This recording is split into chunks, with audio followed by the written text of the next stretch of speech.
بسم الله الرحمن الرحيم الحمد لله رب العالمين الصلاة والسلام على محمد وعلى بيته الطيبين الطاهرين المعصومين واللعنة دائمة على أعدائهم أجمعين من الآن إلى قيام يوم الدين.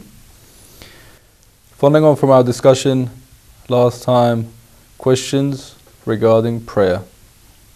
A person does sujood, puts their head down on the floor on something which is made out of cement or such like.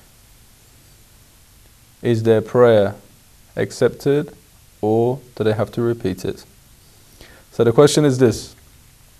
Some floor surfaces are made of things like cement. Now we said before, if it's like a stone or wood, something which is natural, something that we named earlier, all those things that one can do sujood on, which is acceptable. Now, cement is made of small stones, but there's also other things in it. However, it's fine and your prayer does not need to be repeated and you could pray on it as long as there's no other thing between your forehead and the floor. So your forehead is directly touching the cemented floor. Another question with regarding prayer is people who in their qunut want to speak another language, want to ask God for whatever they want in a different language, and they've asked what sort of prayers should be done. Now qunut is the dua, is the asking of things from God on the second rak'at of every prayer. Before we go to ruku', we take our hands up like this and we ask God for whatever it is that we need.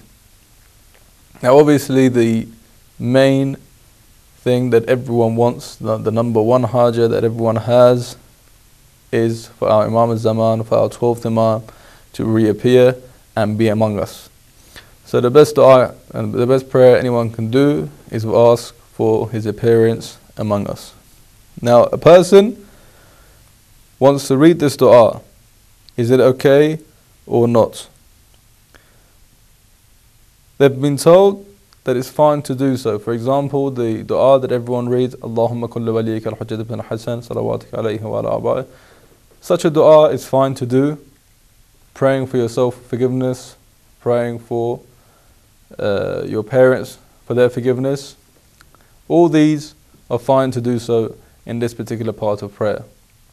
If one forgets to do this, it's also fine. If one doesn't bring it purposely, because in itself, qunut is something which is mustahab, it's recommended, it's not wajib, it's not compulsory. So if you forget to bring it, or you don't bring it on purpose, it's fine. If you bring it and you only do it short, it's fine. If you bring it and you take a while in it, it's fine.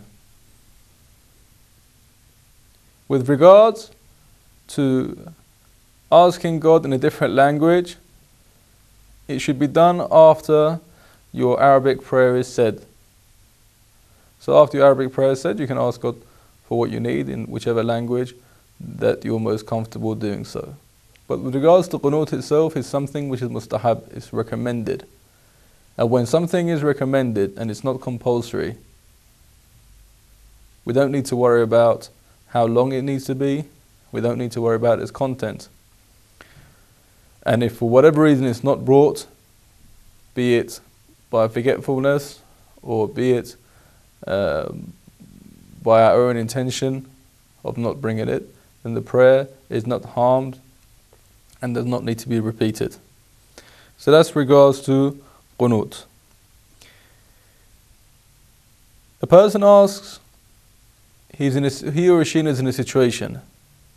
For example, they've been busy all day long, or they've been kept somewhere where they couldn't leave, and now, for whatever reason, it's become close to the time where their prayer is going to be qada, where the time of their prayer is finished. So for example, they've only got a minute left, and their prayer usually takes 2 minutes. What do? They've woken up in the morning, they've woken up late, and they realize that there is 2 minutes or a minute left and their prayer takes X amount of time longer than this 1 minute. At this point, after each rak'at, for example, if it's in the morning, the 2 rak'at prayer, you read Surah Al-Hamd, then you can read whatever surah afterwards. You know that if you read the second surah, then half of your prayer is going to be out of time. So you can skip the second surah. So you read Surah Al-Hamd and you leave out the other surah.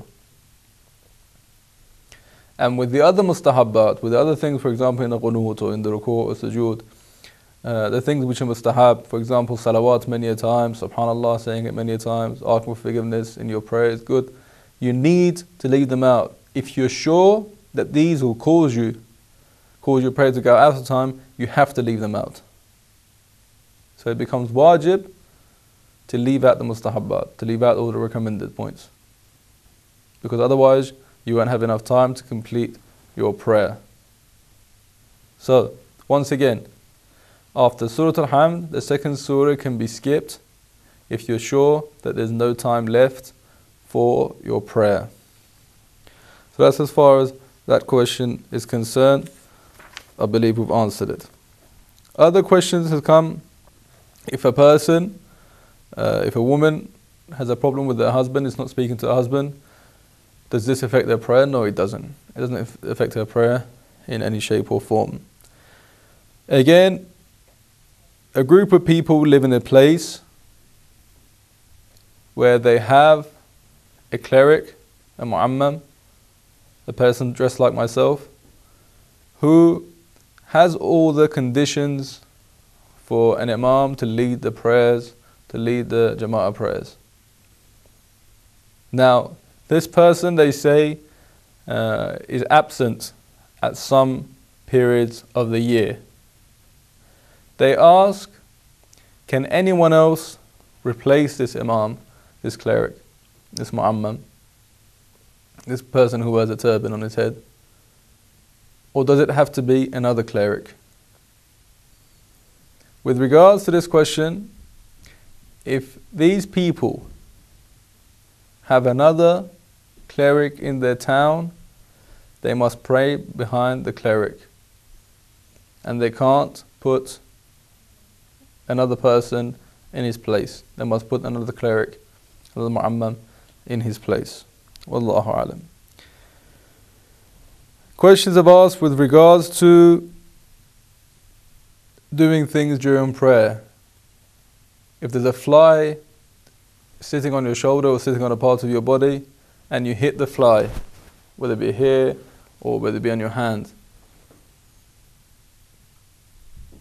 what happens to your prayer?